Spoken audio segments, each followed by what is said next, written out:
మహబూబ్ నగర్ గురించి మాట్లాడదాం.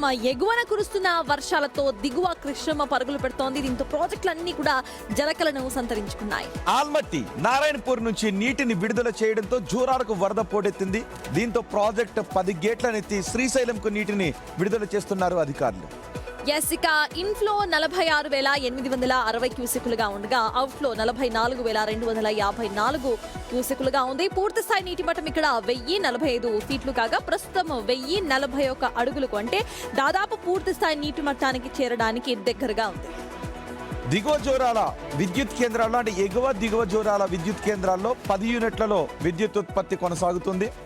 ఎగువ నుంచి భారీగా వరద నీరు వచ్చి చేరుతూ ఉండటంతో ఎత్తిపోతల పథకాలకు నీటిని విడుదల చేస్తున్నారు.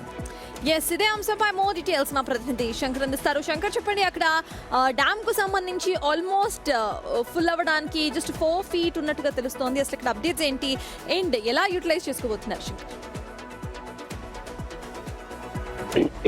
Rohit and Sartaj, good morning ఇద్దరు కూడా. ఎందుకంటే ఈరోజు తీపి కబర్ అనే చెప్పాలి. చాలా రోజులుగా ఉమ్మడి పాలమూరు జిల్లా అంతా కూడా వర్షాలు లేక బోసిపోయింది. ఉక్కపోతతో ప్రజలు ఉక్కిరిబిక్కిరయ్యారు. ప్రధానంగా అన్నదాతలు పంటలు వేసిన తర్వాత తమ పంటలు ఎండిపోతున్నాయని చెప్పి కూడా పెద్ద ఎత్తున గగ్గోలు పెట్టారు. మొత్తంగా ఒక్కసారిగా వాతావరణం మారిపోవడంతో పాటు ఎక్కువ కురుస్తున్నటువంటి భారీ వర్షాలకు నారాయణపూర్ డ్యామ్ కు భారీగా వరద నీరు వచ్చింటుంది. దీనికి తోడు ఇప్పుడు కురుస్తున్నటువంటి వర్షాలు మొత్తం కూడా ప్రాజెక్టుకు వచ్చి చేరుతుండడంతో ప్రాజెక్టు నిండు కుండలా మారింది. ప్రాజెక్టుకు సంబంధించినటువంటి 10 గేట్లను ఎత్తారు. ఇప్పటికే శ్రీశైలం వైపుగా కృష్ణమ్మ వెళ్తుంది. మొత్తం 40,000 క్యూసెక్కులు ఇన్ఫ్లో వచ్చి చేరుతుంది. మిగతా 40,000కు పైగా క్యూసెక్కులను అవుట్ఫ్లోగా కొనసాగిస్తున్నారు.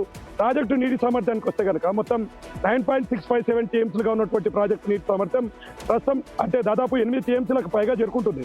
ఎగువ నుంచి వస్తున్నాయి కాబట్టి దాన్ని జాగ్రత్తగా హ్యాండిల్ చేస్తున్నారు. వచ్చినటువంటి వాటర్ను ఆ నీటి మట్టం మీద ప్రత్యేక దృష్టి పెట్టి ఎంత వదలాలి, ఎంత దీంట్లో ఉంచుకోవాలి.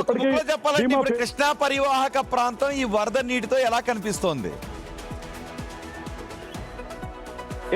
నిజంగా గత కొద్ది రోజుల వరకు రాళ్ళు, రప్పలు, గుట్టలు ఎటు చూసినా కూడా మొత్తం కృష్ణా పరివాహక ప్రాంతం అంతా చూడాలంటేనే కొంత చూడబుద్దిగా అయ్యేది కాదు. కానీ ఈ వాతావరణం ఒక్కసారిగా ఆ పరిస్థితులన్నింటినీ కూడా మార్చేసింది.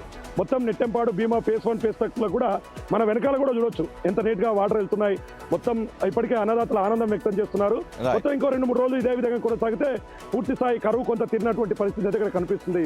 రోహిత్. Thank you Shankar. మొత్తానికి ఇటు తెలంగాణలో ఎగువన కురుస్తున్న వర్షాల కారణంగా ఇప్పుడు తెలంగాణలో కూడా వర్షాలు కురుస్తున్నాయి. సో ప్రాజెక్ట్స్ అన్ని కూడా ఇప్పుడు నిండుకుండలా మారాయి. సో ఎల్నినో కారణంగా వాటర్ ఫిల్ అవ్వదేమో, డ్యామ్స్ లో వాటర్ ఉండదేమో అని అనుకున్నాము. కానీ నిజానికి ఎల్నినో ప్రభావం లేకపోతే ఈ పాటికే శ్రీశైలంలో గేట్లు ఎత్తేవారు, నాగార్జున సాగర్ లో గేట్లు ఎత్తేవారు, రైతులు పంటలన్నీ వేసుకునేవారు. చాలా బాగుండేది. కొంచెం చాలా డిలే అయింది. ఇన్ఫాక్ట్ కొంచెం కాదు, సో 1.5 మంత్ డిలే కనిపించింది. కానీ ప్రెసెంట్ అయితే డ్యామ్స్ ఫుల్ అవ్వడానికి ఇంకా 4 ఫీట్లు మాత్రమే ఇక్కడ మనకు కనిపిస్తోంది. అండ్ ఈ ఎల్నినో ప్రభావం అన్నావు కాబట్టి అంటున్నాను. ఎల్నినో ప్రభావం వల్ల అప్పుడే హైదరాబాద్లో కూడా గ్రౌండ్ వాటర్ కిందకి వెళ్ళిపోయి బోర్లో సరిగ్గా వాటర్ రావట్లేదని చాలా మంది అంటూ ఉన్నారు. సో హైదరాబాద్లో మీరు బోర్ వాటర్ సరిగ్గా రావట్లేదా? మీ ఆ గ్రౌండ్ వాటర్ లెవెల్ గురించి మీరేమనుకుంటున్నారు? మీ ఎక్స్పీరియన్స్ని కూడా కామెంట్ చేయండి. ఎల్నినో ప్రభావం వల్ల ఇది. సో ఇప్పుడు గ్రౌండ్ వాటర్ పెరిగే అవకాశం ఉంటుంది. హైదరాబాద్లో కూడా బోర్లు మంచి ఫోర్స్తో వాటర్ వచ్చే